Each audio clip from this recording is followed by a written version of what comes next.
কোরআন মাজিদের সাথে আপনি একটি সুসম্পর্ক গড়ে তুলবেন কিভাবে?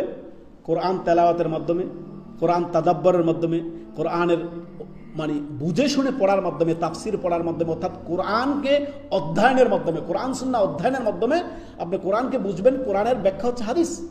হাদিস দিয়ে মোট কথা কোরআনকে আপনি তাদাব্বর করবেন, কোরআন বুঝবেন।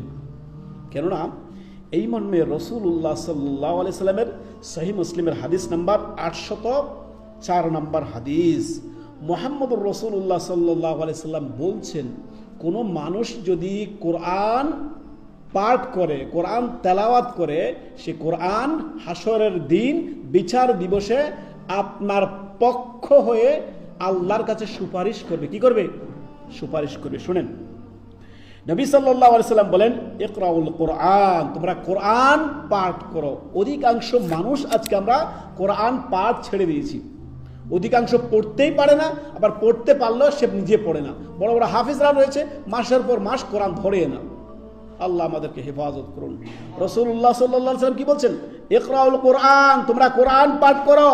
ফাইন্নাহু ইয়াতি ইয়াউমাল কিয়ামা, কোরআন কিয়ামতের দিন আল্লাহ রাব্বুল আলামিনের কাছে শাফিয়ান লি আসহাবি, অর্থাৎ তার যিনি পাঠকারীর জন্য আল্লাহর কাছে সুপারিশ করবে। আল্লাহ অন্তরা হয়ে দাঁড়াবে, আল্লাহ আমার এই ব্যক্তিকে আপনি জাহান্নামে দিয়েন না। আল্লাহ সুপারিশ করবে আপনার পক্ষে, আপনার পক্ষে সুপারিশ করবে কোরআন। সুবহানাল্লাহ, সহিহ মুসলিমের হাদিস। তো আমাদের এখন আমরা একটু তাদাব্বর করলে দেখি আমরা কোরআনের সাথে আমাদের সম্পর্কটা কেমন, কোরআনের সাথে আমাদের সম্পর্কটা কেমন। অতএব নিজের অবস্থান থেকে আমরা কি করব? কোরআনের সাথে সম্পর্ক ভালো করব। কি করব? কোরআনের সাথে, কোরআনে কারিমের সাথে, কোরআন মাজিদের সাথে আমরা সম্পর্ক ভালো করব। কোরআনের সাথে নিজেকে সর্বদাই সুসম্পর্ক রাখবেন। আপনি কোরআনের সাথে সুসম্পর্ক কিভাবে রাখবেন? কোরআন তেলাওয়াতের মাধ্যমে, কোরআন আপনার তেলাওয়াতের পাশাপাশি আপনি কোরআন তাদাব্বরের মাধ্যমে, তাফসির পড়ার মাধ্যমে, কোরআন বুঝে শুনে পড়ার মাধ্যমে, দৈনন্দিন রুটিন করে আপনি কি করবেন? প্রতিদিন এক পৃষ্ঠা হলেও আপনি প্রতিদিন এক পৃষ্ঠা হলেও কোরআন আপনি পাঠ করবেন।